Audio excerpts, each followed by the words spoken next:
Na primeira parte, então, da nossa conversa, nós procuramos mostrar para vocês o valor precioso de Rustem e Corion. No intervalo, algumas pessoas nos fizeram algumas perguntas que eu queria reproduzir e compartilhar aqui com vocês. A primeira delas é a seguinte: se existe o Evangelho segundo o Espiritismo, por que a importância dos 4 evangelhos? Eles não são redundantes? E a resposta é: não são redundantes, eles são complementares. Eu posso me servir, por exemplo, da frase de Humberto de Campos, lá no Brasil, Coração do Mundo, Pátria do Evangelho, sobre os 4 grandes coadjuvantes da obra de Kardec. Então, na área da ciência, Kardec desenvolveu o Livro dos Médiuns e a Gênese. São 2 obras científicas da codificação. Mas aquele missionário que coube o desenvolvimento e a formatação da ciência espírita foi Gabriel Delany. Uma das melhores obras da literatura espírita até hoje sobre reencarnação é de Gabriel Delany. Quem formatou o estudo de caso científico à luz da doutrina espírita foi Gabriel Delany. Então, a evolução anímica, quem consolidou na doutrina espírita a visão da evolução do perispírito como causa da evolução biológica foi Gabriel Delany. Então, Kardec foi o precursor, mas coube a esse missionário o desenvolvimento das sementes que ele plantou.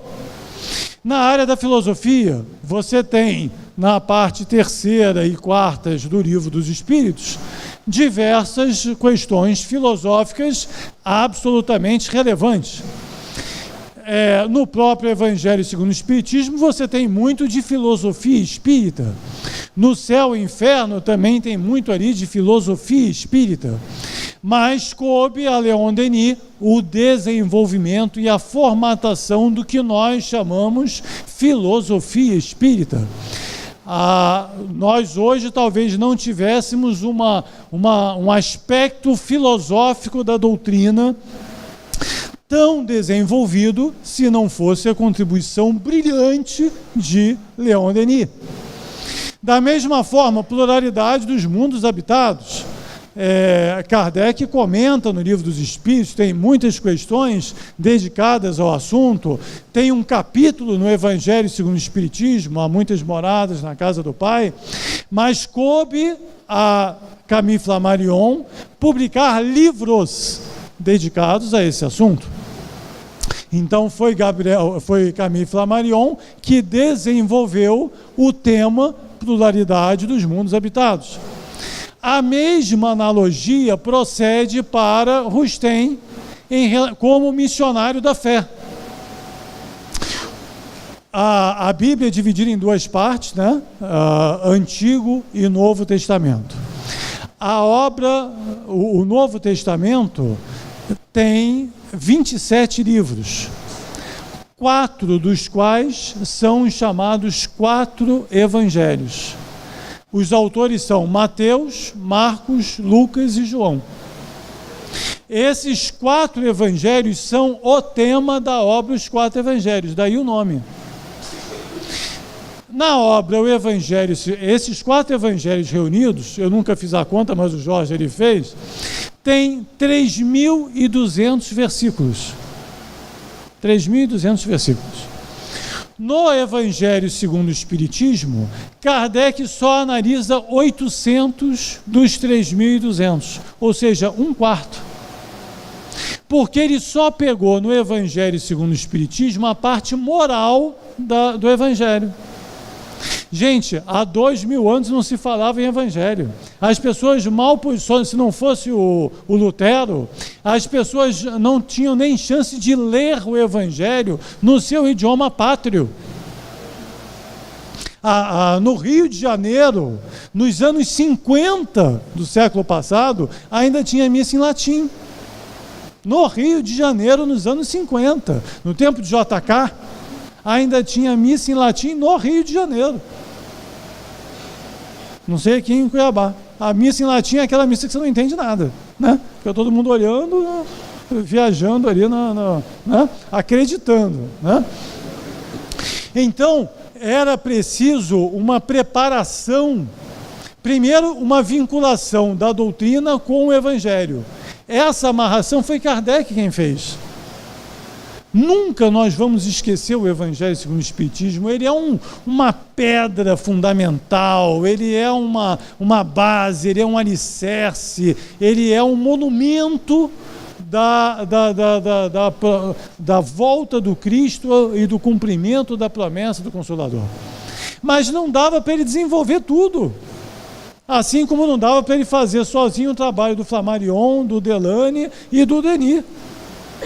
Então, coube a Rustem dar continuidade a esse trabalho e até hoje, a única obra mediúnica de todos os tempos que explica versículo a versículo o Evangelho do Cristo, dando pleno cumprimento à promessa do Consolador, é os 4 Evangelhos de Corignon e Rustem.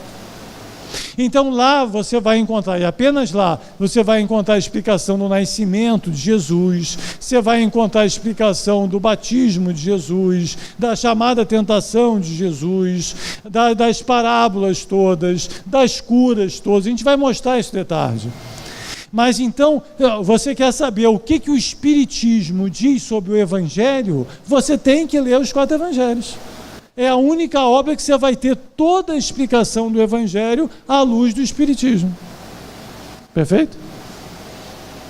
Então, a finalidade, os dois são como se fossem 2 faces da mesma moeda. Você, se tivesse parado só no Evangelho segundo o Espiritismo, não teria a explicação completa. Se você tivesse só os 4 Evangelhos, você não teria uma preparação para a recepção dessa obra. Então, as duas, o ideal é que elas fossem editadas juntas. Está aí, uma sugestão para o século 22, né? Quando alguém editar o que o Espiritismo diz sobre o Evangelho, publica os 5 volumes. Aí pronto, você vai ter a explicação. Perfeito? Muito bem. Apesar dessa frase aqui do Kardec, vamos ler de novo. Kardec falando sobre a obra dele, né? Kardec falando sobre a obra dele. Quem faz aqui, quem tem receita aqui, as mulheres que cozinham, você pega uma receita que você faz, você não conhece bem? Né? Aquilo que você faz, você não conhece bem? Né? Então, Kardec falando sobre a obra dele, o codificador, o bom senso encarnado. Diz ele, é um trabalho considerável, falando sobre os 4 Evangelhos de Rustem, que tem para os espíritas o mérito de não estar em nenhum ponto em contradição com a doutrina ensinada em O Livro dos Espíritos, O Livro dos Médiuns e as partes correspondentes que tratamos no Evangelho segundo o Espiritismo. Em nenhum ponto. Mas apesar disso, apesar dessa declaração dele, houve quem no nosso meio imaginasse que haveria alguma contradição entre as 2 obras. Mas elas são tão importantes, elas são tão sagradas, elas são tão relevantes, que nós não poderíamos permitir, sem uma reação, sem um trabalho nosso, que se cristalizasse essa ideia, que se popularizasse essa ideia, sem procurar lembrar aquilo que o nosso codificador ensinou e procurar um jeito fácil de mostrar que as 2 combinam à perfeição. Kardec não estava louco quando disse essa frase. Elas são que nem unha e carne, que nem goiabada com queijo, né? Elas se combinam à perfeição. Era um desserviço à doutrina espírita imaginar que elas teriam alguma diferença.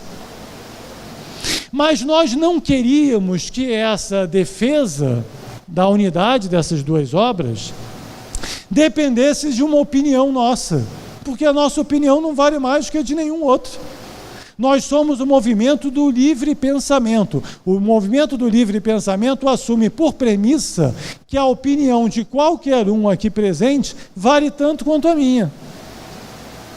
A única diferença é o embasamento. Aquele que estudou alguma coisa merece ser ouvido sobre aquilo que ele estudou, né? E aí é que tem uma troca de ideias produtiva. Então, como é que nós procuramos fazer isso? Nós começamos pelos evangelhos. Então, comparando o Evangelho segundo o Espiritismo com os 4 evangelhos. Como é que nós fizemos isso? Nós pegamos o Evangelho segundo o Espiritismo e contamos, literalmente, na ponta do lápis, quantas citações do Evangelho ele tem. Então descobrimos que lá no Evangelho segundo o Espiritismo existem 286 passagens dos Evangelhos citadas por Kardec. São 28 capítulos, você divide aí, são mais ou menos 10 por capítulo.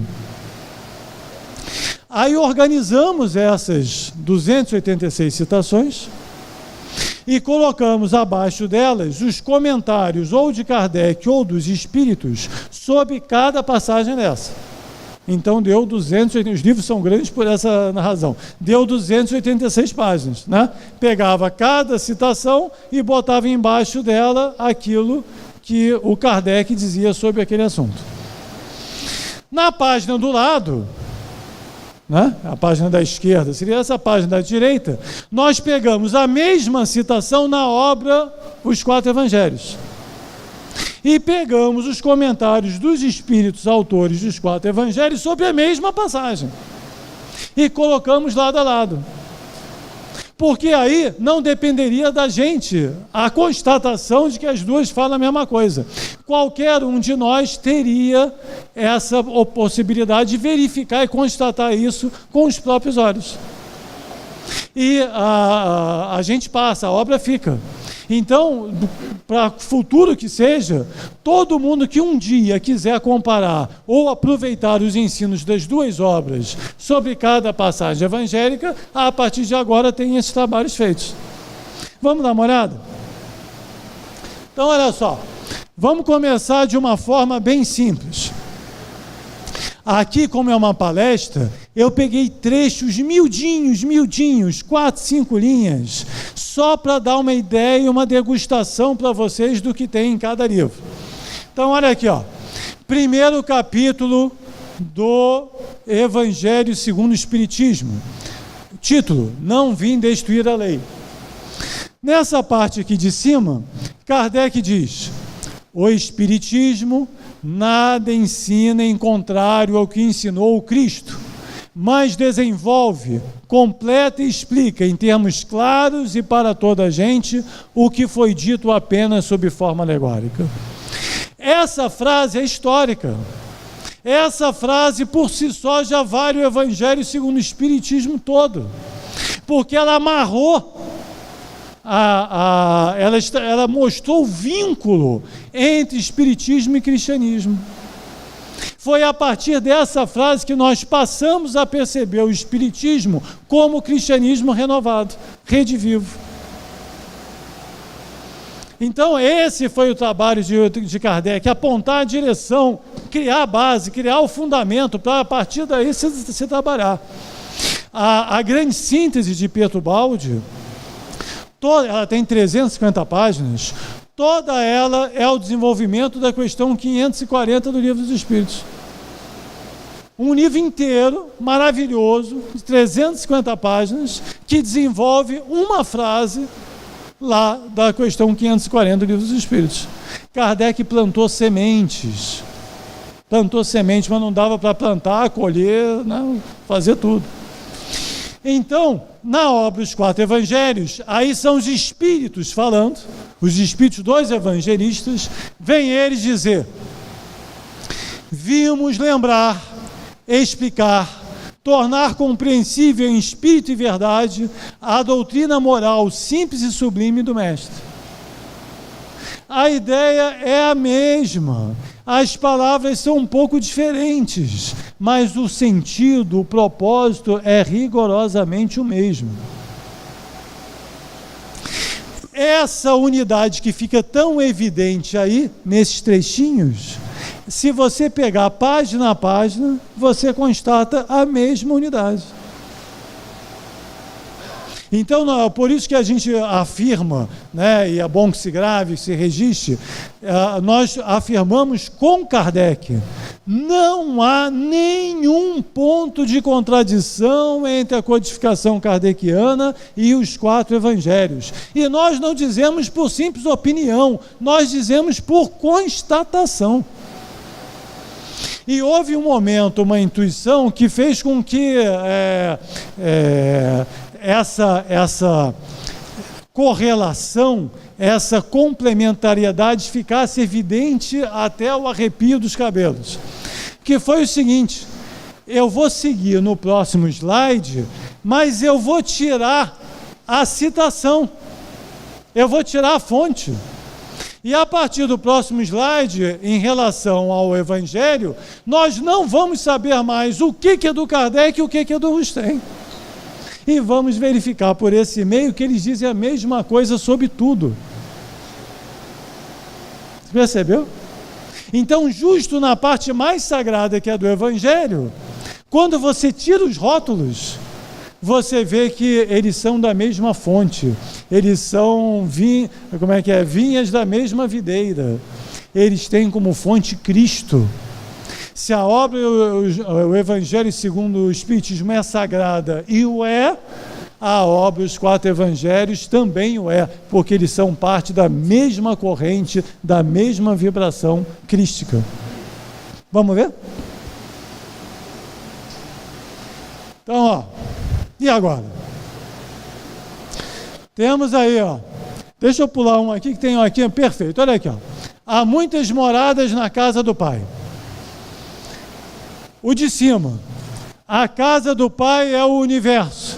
As diferentes moradas são os mundos que circulam no espaço infinito e oferecem aos espíritos que neles encarnam moradas correspondentes ao adiantamento dos mesmos espíritos. Essa frase pode ser de Kardec ou de Rustem.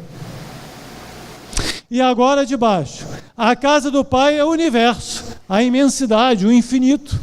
As diversas moradas que nela há são todos os mundos, indistintamente, os quais constituem habitações apropriadas às diversas ordens dos espíritos.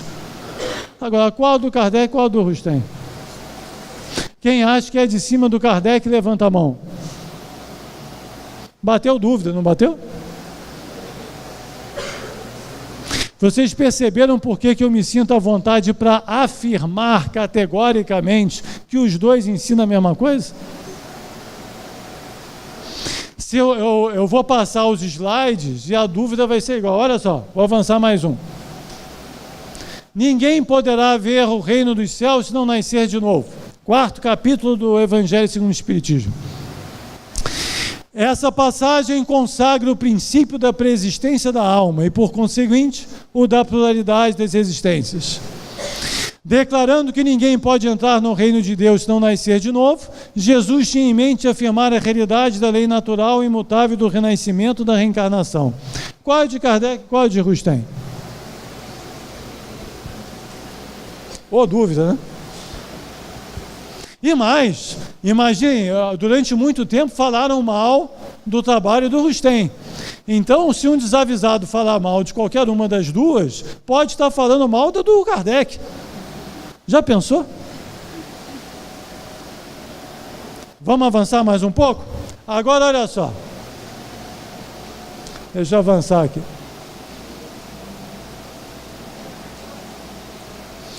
Amor aos inimigos. Uma das partes mais, eu troquei a posição para a gente não ficar só habituando em cima e embaixo, né? Complicar mais aqui a nossa vida. Amor aos inimigos. Um dos pontos centrais da mensagem do Cristo é o amor aos inimigos. Né? Amor aos inimigos. É aí que a gente se supera, é aí que a gente se transforma, se renova. Nesses dois ensinos, essa página é preciosa. Porque nessas duas obras eu aprendi como eu deveria pensar por aquelas pessoas que não me querem bem. Como eu deveria agir em relação a elas. e elas me ensinaram muito. Olha o que elas dizem. A da esquerda: amar os inimigos é não lhes guardar ódio, nem rancor, nem desejo de vingança. É perdoar-lhes sem pensamento oculto e sem condições. É não opor nenhum obstáculo à reconciliação com eles. É desejar-lhes o bem e não o mal. É experimentar o júbilo com o bem que lhes advenha. É socorrê-los em se apresentando ocasião.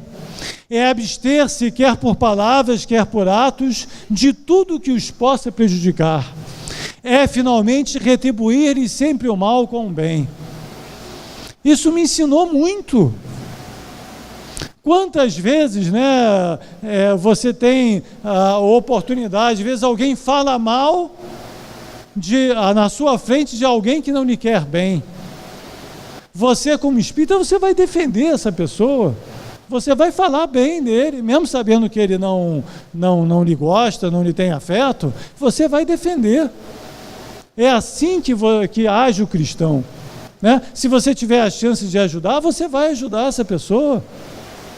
Mas olha o outro ensino da direita, como é que ainda é mais instigante para a nossa condição moral. Diz ele: para se praticar este amor, não basta a isenção de ódio, de rancor, de desejo de vingança contra os inimigos. Não basta a abstenção de palavras, de atos, de tudo que lhes possa ser nocivo ou desagradável. Não basta perdoar-lhes e esquecer o mal que fizeram ou fazem. É preciso pagar-lhes em tudo, por toda parte, sempre o mal com o bem, por todos os meios, sob todas as formas, em todas as circunstâncias, com sinceridade no pensamento e no coração. Essa frase final é fantástica, é sublime. É preciso trabalhar assim sem cessar por conquistá-los. É um exercício de conquista. Eu quero que eles me amem. E eu vou fazer tudo que for possível ao meu alcance, com o limite da paciência que me for possível, para conquistá-los.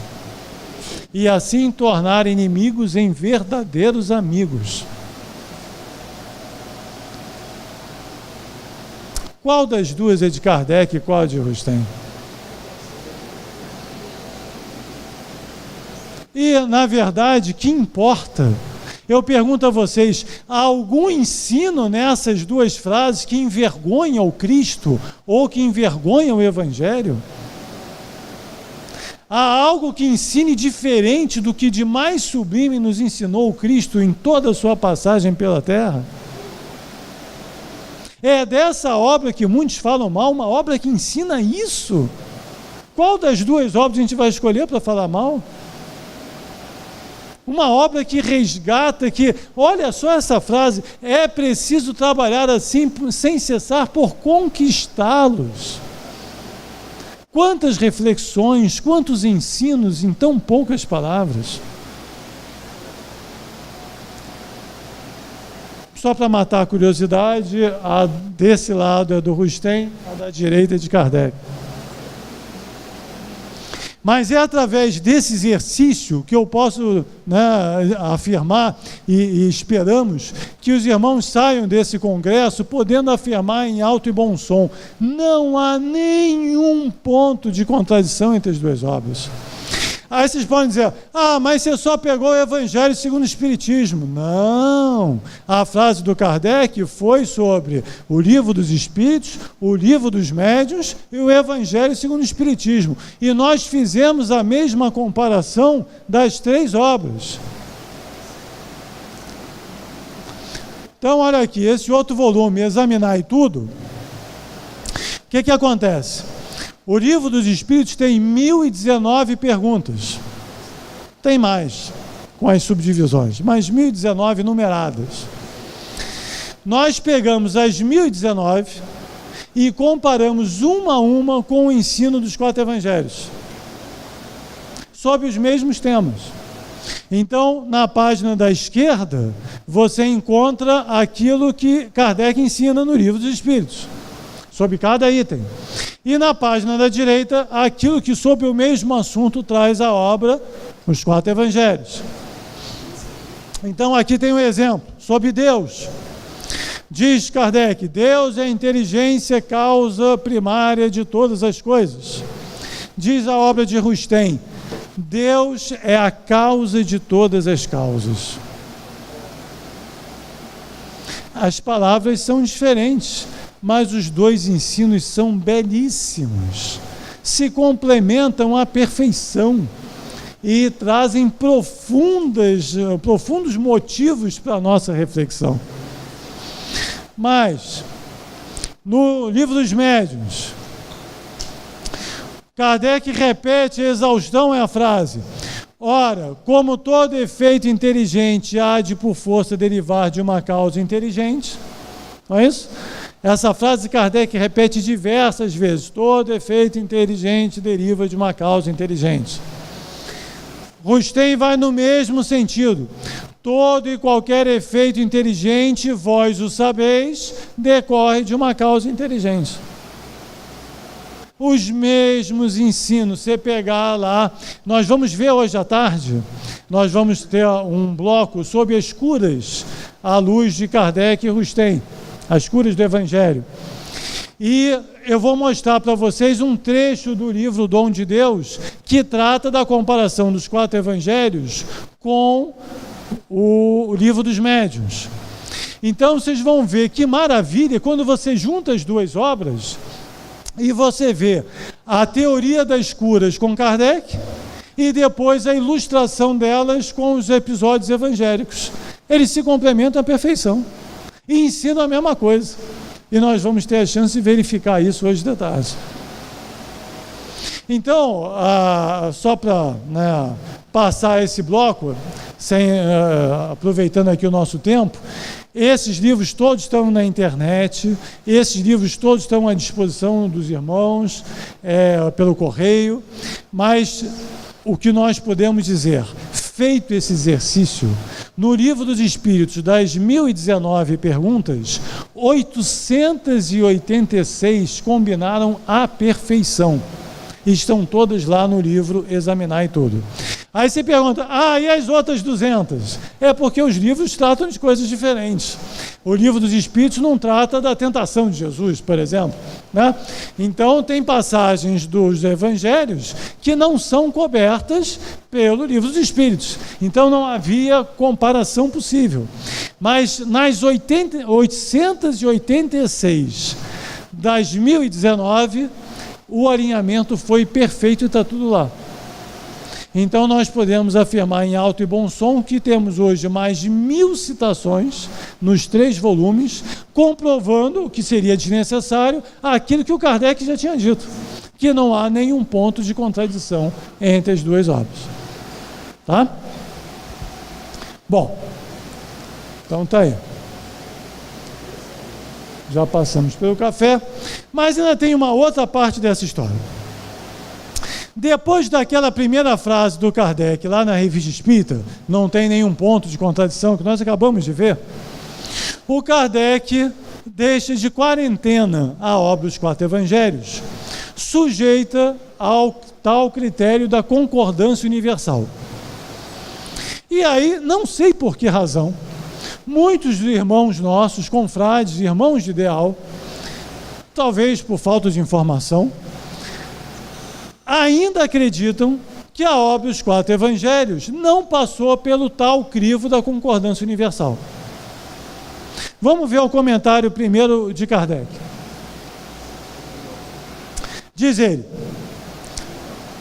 consequente com o nosso princípio, que consiste em regular nossa marcha pelo desenvolvimento da opinião, até nova ordem não daremos as suas teorias da obra dos 4 evangelhos, nem aprovação nem desaprovação, deixando ao tempo o cuidado de as sancionar ou as contraditar.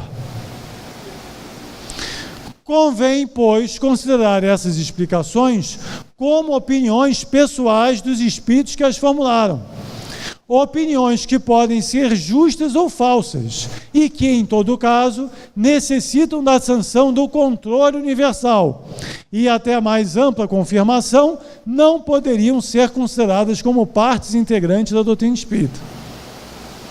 Aí alguns dos irmãos dizem assim, está vendo? Se ela não teve a sanção do critério da concordância universal, então ela não faz parte da doutrina espírita. A nossa reação é de estupefação. Mas como? Há tantas e tantas citações comprobatórias da obra dos 4 evangelhos, inclusive sobre o corpo fluídico. Como pode alguém achar que ela não passou pelo critério da sanção universal? Então reúne. Então, lá fomos nós. Vamos dar uma olhada? Aí, olha, o critério da concordância universal. Uma só garantia séria existe para o ensino dos espíritos. A concordância que haja entre as revelações que eles façam espontaneamente, servindo-se de grande número de médiuns, estranhos uns aos outros e em vários lugares. Faltou dizer quantos médiuns e quantas mensagens. Mas eu vou seguir aqui e em algum momento vocês me dizem se acham suficiente ou não. Tá bom? Fica combinado? Que horas são? 10 para as 11 já? Ih, temos um problema. Então vamos lá. Pode esticar um pouquinho? Então tá. Até 6 da tarde, pode ser? Ninguém está com fome, não? Vocês vão ver, tem citação aqui suficiente, mas vocês me ajudam aqui a graduar, tá? Então, ó, na revelação mosaica, nós temos lá Isaías. Eis que uma virgem conceberá e dará luz a um filho e será o seu nome Emmanuel, que significa Deus conosco. Eu sempre digo o seguinte, pega hoje uma criança de 3 anos, não pode passar de 3 anos, e explica para ela o que é a internet. Né? Tenta. Olha, é uma rede de computadores mundial, ela sabe usar, né? Mas explicar o que é uma internet para uma criança de 3 anos é difícil, né? Vai explicar o que é uma transmissão em HD, é difícil.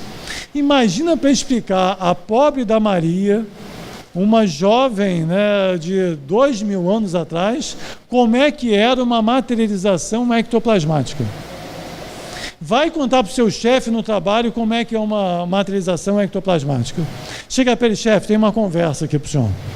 Eu queria explicar como é que são as materializações espíritas. Ele, que materializações? Que espíritas? Ele não tem referência nenhuma.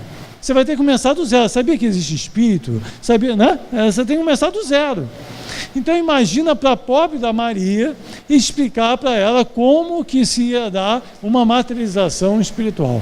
Complicado, né? Isso lá no tempo ainda de Isaías e depois, né, do anjo Gabriel. Daniel, em visão à noite vi alguém semelhante ao Filho do Homem. O Filho do Homem, nós sabemos, né, Jesus se apresentando semelhante ao homem, semelhante ao Filho do Homem, semelhante à biologia que nós teremos no futuro.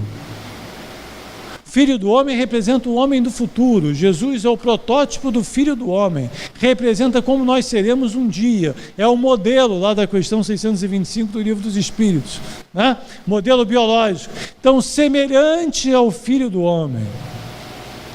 Depois, na revelação cristã, Jesus falando: em verdade vos digo que não apareceu entre os nascidos de mulher alguém maior do que João Batista. Eu pergunto, João Batista era maior do que ele, o Cristo? Gente, não tem silogismo possível para essa frase, né? Ele, Jesus, dizendo, dos nascidos de mulher, João Batista é o maior. Se ele, Jesus, era maior que João Batista, que não era digno sequer de desatar as sandálias, como podia ele, Jesus, ser nascido de mulher? Ou seja, encarnado pelo mesmo meio? Isso está lá em Mateus. Em Lucas, então disse Maria ao anjo: como sucederá isso se não conheço varão? O anjo respondeu: o Espírito Santo descerá sobre ti e a virtude do Altíssimo te cobrirá com a sua sombra. Espírito Santo são os Espíritos do Senhor. Como é que eles iam explicar para Maria o processo? Impossível. Então, essa passagem de Lucas foi comprovada na obra Paulo e Estevão, de Emmanuel, quando nós temos o registro de que Paulo entrevistou Maria de viva voz para escrever os seus evangelhos, que depois, em função das suas epístolas, não teve tempo para isso, que transferiu suas anotações para Lucas, que fez o evangelho com boa parte em cima das anotações de Paulo. E está aqui o resultado da entrevista de Paulo com Maria, ela contando de viva voz os episódios que cercaram o aparecimento de Jesus entre nós. Então é um momento em que a nova revelação chancela a revelação original cristã. Jesus dizendo: eu desci do céu, vós sois deste mundo, eu não sou deste mundo. Dou a minha vida para tornar a tomá-la, ninguém me tira de mim, mas eu de mim mesmo a dou. Tenho o poder de a dar e o poder para tornar a tomá-la. E esse poder foi meu Pai que me deu. Então tem diversas citações no Evangelho que já dão uma pista. Jesus falou: há muitas moradas na casa do Pai, mas ele não explicou a pluralidade dos mundos habitados, porque não era tempo, não era momento. Jesus falou: não vos assusteis de eu vos dizer que é preciso nascer de novo para alcançar o reino dos céus, mas ele não explicou a reencarnação, né? Ele fez a maior sessão espírita de todos os tempos no Tabor, né? Mas não falou sobre a comunicabilidade dos espíritos. Ele falou sobre a reencarnação de Elias na forma de João Batista, mas não se aprofundou no tema. Ele sempre deixou pistas, mas não podia explicar tudo, pela mesma razão. Era uma humanidade infante. Então, mas estão aí as pistas todas, né? Paulo de Tarso: nem toda a carne é a mesma carne, há corpos celestes e corpos terrestres. Jesus é sem pai, sem mãe, sem genealogia, não tendo princípio de dias nem fim de vida. Então, até agora já citei Isaías, já citei Mateus, já citei Lucas, já citei João, já citei Paulo de Tarso. Vamos embora, né? Diferentes médios em diferentes lugares. Revelação espírita. No Livro dos Espíritos, disse, questão 113, os espíritos puros não estão mais sujeitos à encarnação em corpos perecíveis. Jesus é espírito puro ou não é? Está abaixo. Ô, gente, se Jesus não é puro, desiste, né? Bom, volta para casa, né? O mais puro de todos os puros que nós já tivemos acesso, o espelho da perfeição de Deus. Desde que se ache limpo de todas as impurezas, não tem mais necessidade das provas da vida corporal. Questão 68. Questão 170. O que fica sendo o espírito depois da última encarnação? Espírito bem-aventurado, espírito puro. Espírito puro não encarna como a gente. Está lá no Livro dos Espíritos. Então, posso somar os médiuns da codificação à nossa lista. Frederico Pereira da Silva Júnior, o grande esquecido, né? O grande esquecido. Cuidado com o Chico Xavier. Daqui a 100 anos, se a gente não ficar esperto, ninguém mais vai saber o que é Chico Xavier. Está aqui o pobre do Frederico. As mensagens da obra A Virtude dos Céus são todas recebidas pelo Frederico. Essas mensagens são do Grupo Ismael, mensagens que são a alma, a essência espiritual da Federação Espírita Brasileira. Elas não eram publicadas desde 1920, não é isso? 1920. Por que elas não eram publicadas? Por que elas não são divulgadas em tudo quanto é centro, em toda reunião espírita? Mensagem de Ismael, mensagem de Kardec, mensagem de João Evangelista. Quer ver quem é esse médium? Olha aqui, ó, Bezerra falando, já no plano espiritual. Existia na capital do país, no Rio de Janeiro, um médium portador de peregrinas qualidades morais e vastos cabedais psíquicos, que dele faziam, sem contestação possível, um dos mais preciosos e eminentes intérpretes da revelação espírita no mundo inteiro, em todos os tempos. Um dos mais preciosos e eminentes intérpretes da revelação espírita no mundo inteiro, em todos os tempos. Tão nobre obreiro da seara cristã, repartia-se em múltiplas modalidades de serviços mediúnicos, dedicado e fraterno até a admiração, porquanto seus dons psíquicos, variados e seguros, obtinham também do além-túmulo as mais lúcidas revelações. Como é que pode se esquecer um homem desse? Como é que pode se esquecer uma Corion? Como é que pode se falar mal de um homem como Rustem? Não pode. Estamos rasgando a história. Estamos tripudiando em cima da história dos nossos heróis silenciosos, que só têm por defesa a sua própria vida, a sua própria biografia. Precisou Bezerra vir do plano espiritual em 1957 para falar um negócio desse, para lembrar o Frederico. E é através desse médium que vem mensagens como essa aqui, ó. Kardec falando através de Frederico. Sendo assim, a esse pedaço de terra que chamamos Brasil, foi dada também a revelação da revelação, que é o nome da obra dos 4 Evangelhos. Firmando os vossos espíritos, antes de encarnarem, compromissos de que ainda não vos desobrigastes. E perdoai que lhe o diga, tendes mesmo retardado o cumprimento deles e de graves deveres, levados por sentimentos que não convém agora pescutar. O que não podeis fazer com o Evangelho, unir-vos pelo amor do bem, fazem os vossos inimigos unindo-se pelo amor do mal. Olha aí. Ou seja, para a pátria do Evangelho, foi dado um Evangelho mais aprofundado, foi dado um Evangelho mais completo, mas que a gente tem que estudar, tem que aproveitar, tem que divulgar. É o Evangelho do século XXI. Entendemos e aceitamos todas as controvérsias havidas, mas passou. Nós estamos no ápice, no auge, na alvorada da tal da renovação planetária. É agora ou nunca, ou nós aproveitamos esse Evangelho completo que está nos sendo dado, ou nós vamos perder a janela da história. E missão não é dada de graça. Missão, quem recebe a missão tem que fazer a sua parte, por default, né? Muito será dado a quem muito se deu. Nós recebemos tudo. Nós tivemos Kardec, recebemos Rustem, Bittencourt, Bezerra, Eurípides, Alta de Souza, Chico, Divaldo, Pastorino, quem mais?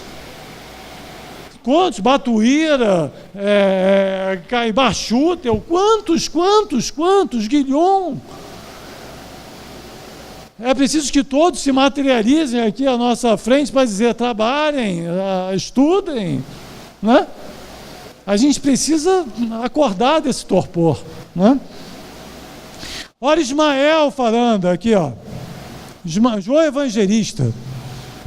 Se a revelação dada a esse irmão, Rustem, ainda por todos não é aceita nem compreendida, necessário se faz que o aqui, como nos outros pontos, onde com sinceridade se estuda o Evangelho de nosso Senhor Jesus Cristo, novas comunicações se transmitam, novas explicações sejam trazidas.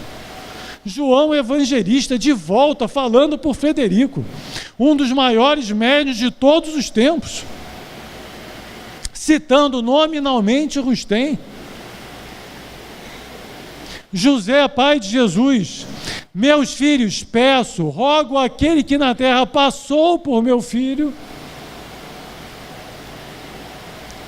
Ismael, o anjo Ismael, o protetor, guia espiritual do Brasil, mensagem esquecida. A gente está esquecendo do chefe, do subchefe. Chefe é Jesus, né? Mas estamos esquecendo do guia espiritual do Brasil. Isso daí devia estar na porta de todo o centro. Ó. Se a opinião isolada do vosso bom mestre Allan Kardec pôde, de alguma sorte, influir no entendimento de alguns, fazendo-vos crer que o Redentor do mundo viera revestir-se da matéria grosseira dos corpos comuns, para dar o exemplo das maiores virtudes, encaminhando a humanidade inteira para a terra da promissão, hoje, que todos os espíritos bem iluminados afirmam que o nascimento de Jesus foi todo aparente, que o seu corpo aparente se constituíra de fluidos concentrados no seio da sempre Virgem Maria, não há mais razão para se dar duas opiniões a respeito. Ismael falando.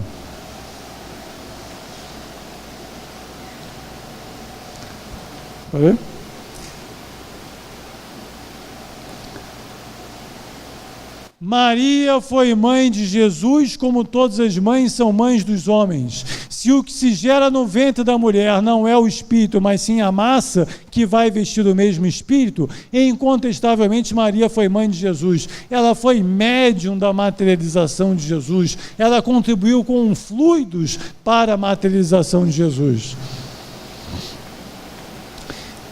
Aqui Bittencourt Sampaio, que também, junto com Bezerra, colabora na direção do espiritismo evangélico no Brasil. E o Verbo se fez carne e habitou entre nós, e o Verbo se fez corpo e o corpo habitou entre nós. E Jesus tomou um corpo celeste, na frase do grande apóstolo dos gentios, e veio habitar entre os homens. Veio habitar a semelhança dos homens por humildade, porque não podia andar entre nós como andou no Tabor entre os apóstolos, como apareceu no Tabor para os apóstolos. Não haveria conversa possível. Então se fez humano por humildade, se fez parecido, se fez semelhante à aparência da humanidade, para poder ombrear conosco e pisar o mesmo solo. Mas já falamos muito de Frederico e o Chico. A grande contribuição do Chico na nossa lista está lá no Brasil, coração do mundo, pátria do Evangelho, na frase já citada, dos 4 grandes coadjuvantes de Kardec. Aí inventaram que isso tinha sido interpolado no texto. Aí veio o Chico defendendo Vantuil de Freitas, Não te incomodes, Vantuil, com a declaração à vida de que o trecho alusivo a Rustem em Brasil foi colocado pela Federação. Quando descobrirem que a casa de Ismael seria incapaz disso, dirão que fui eu. De qualquer modo, eles falarão. O adversário tem sempre um bom trabalho, o de estimular e melhorar tudo quando estamos voltados para o bem. Está aí a resposta do Chico. Mas quer mais citações do Chico sobre Rustem? Está aqui, ó. Aguardo com muito interesse a nova edição do Rustem. Constituirá um grande serviço à causa da verdade e do bem. Tenho em alta conta e profunda estima a obra de Kardec e de Rustem. Carta escrita de próprio punho.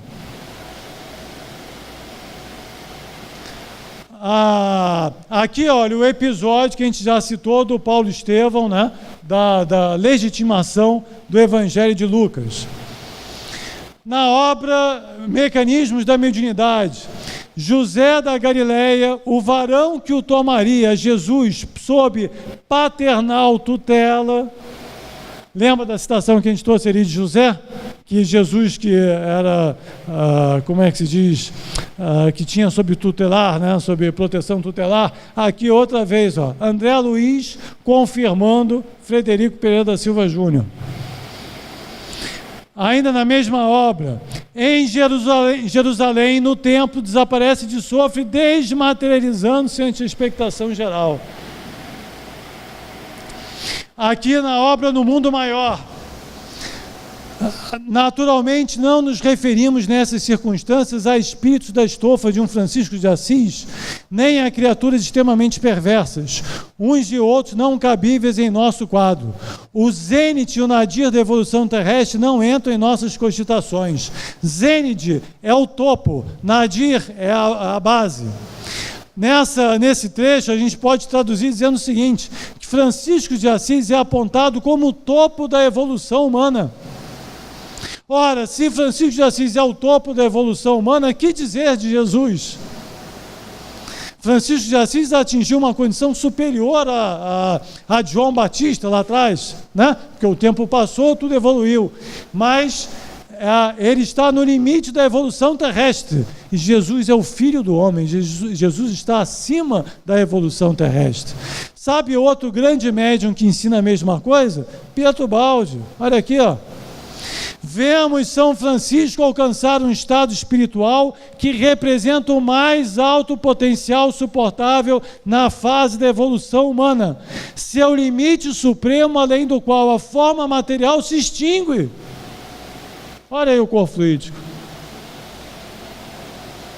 Então, já passamos por diversos médios, né? Isaías, Mateus, Lucas, João, Frederico, Chico, Pietro Baldi. Vamos ver Divaldo? Ah, não, isso aqui, ó.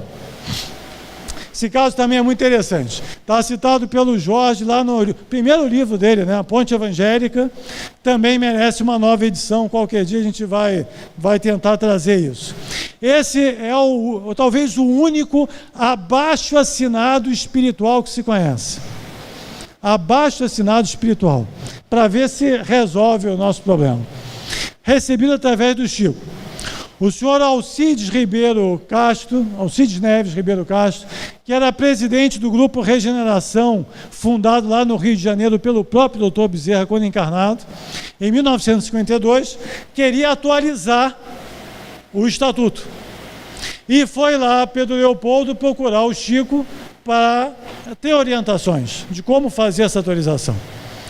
O Dr. Bezerra se manifesta pelo Chico e diz que ele pode voltar para o Rio de Janeiro, porque o doutor Bezerra inspiraria ele a redação do novo estatuto. Ele assim o fez, voltou, redigiu, e voltou lá o Chico para conferir se estava tudo certo. Voltando lá, o Chico pega o documento, o estatuto, não comenta nada e começa a assinar. Quando ele vai ver as assinaturas, as 4 primeiras eram de ex-presidentes da casa já desencarnados pela ordem. E o primeiro deles, Adolfo Bezerra de Menezes, com a mesma caligrafia que tinha quando encarnado. Então, depois fizeram aquele teste, como é que é o nome do teste de caligrafia? Como é que é? Grafológico, né? Grafoscópico. E a mesma reconheceram aqui a assinatura do Dr. Bezerra quando encarnado. E lá no Estatuto, recomenda-se o estudo da obra de Rustem. O que acontece é que depois dos 4, vieram Inácio Bittencourt, Frederico Figner, Casimiro Cunha, André Luiz, Emmanuel, Antônio Lima, Carmen Sinira, Djanira, Vitor Hugo, Alta de Souza.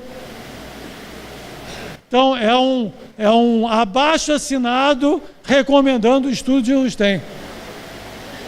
Vocês acham que é suficiente? Levanta a mão, é ou não é? Pois é, por isso que eu citei. Mas tem mais. Vamos lá, só mais um pouquinho. Tem também o Divaldo. Lá no... A Luz do Espiritismo, de Viana de Carvalho, em Nazaré, ante a turba enfurecida, Jesus utilizou a faculdade da desmaterialização. Ainda tem Amélia Delgado, com seu belíssimo poema de Guerra Junqueiro. Ainda tem o Hernani Santana lá com Universo e Vida. Né? Os Cristos, espíritos puríssimos, não encarnam. Não tem mais nenhuma afinidade essencial com qualquer tipo de matéria, que é o mais baixo estágio da energia universal. Ainda tem a Irene Pacheco Machado, coleção Luiz Sérgio, sendo Jesus uma chama por demais pura, tornava-se impossível ser concebido pelas leis normais da fecundação, isto é, de um homem e de uma mulher. Não é isso que ensina o Livro dos Espíritos? Então, peraí, diferentes médiuns de diferentes épocas, diferentes lugares. Eu não peguei muitos, mas procurei pegar bons, né? O Senhor da Gama, podemos acrescentar. Então aqui, ó, Daniel, Isaías, Mateus, Lucas, João, Asmédio da Codificação, Corion, Frederico, Chico, Pietrobaldi, Divaldo, Amélia Delgado, Hernani Santana, Irene Pacheco. Será que está suficiente? Passou ou não passou pelo critério da sanção universal? Está fraco. Oh, mas tem mais. Tem mais. Olha só. Em 2011, para a Concafras, lá de Rio Verde, nós preparamos um estudo que nos deu muito gosto. Eu acabo aqui, pode deixar. Nós pegamos os 100 primeiros livros do Chico e fizemos uma comparação de Kardec, Chico e Rustem. Olha só como é que foi. Aqui, ó. Espera aí. Tem que dar uma clicada aqui.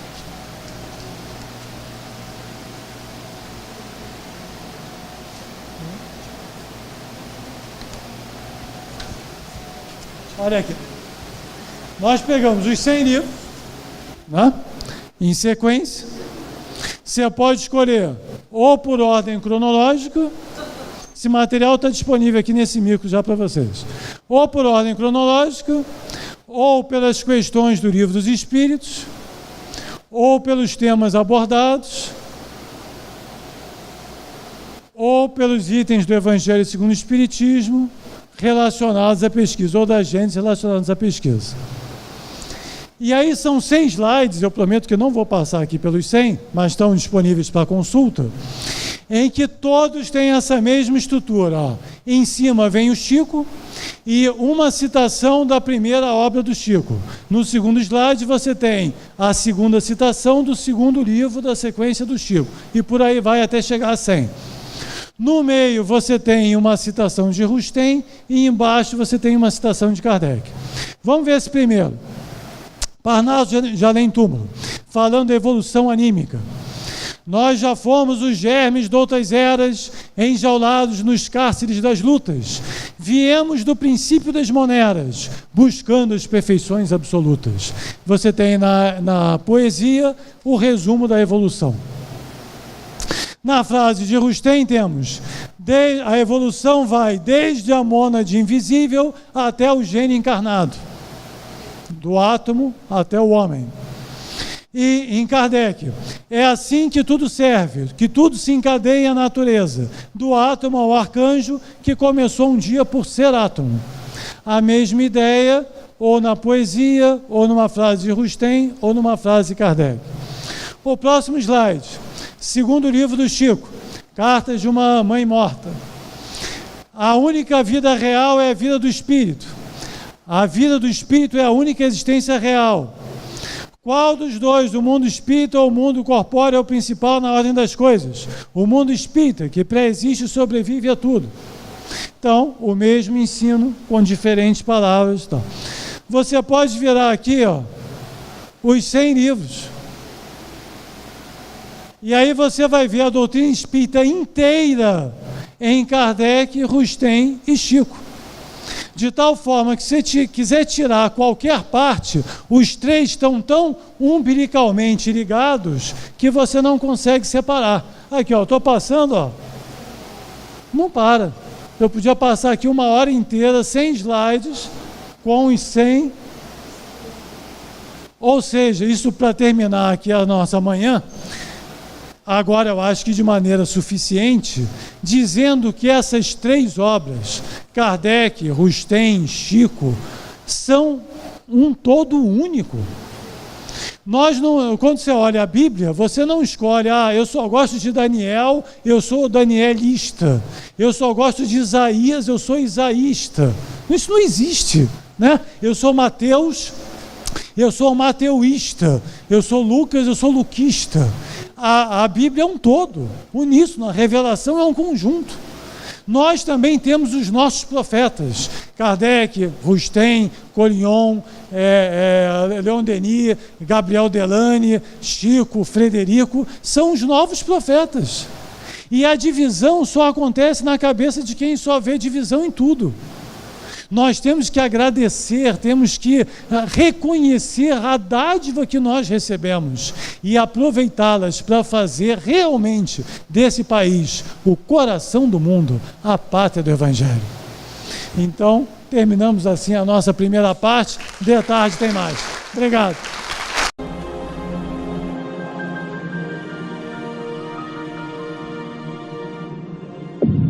IBS, Instituto Brasileiro de Benemerência e Integração do Ser. www.ibis.org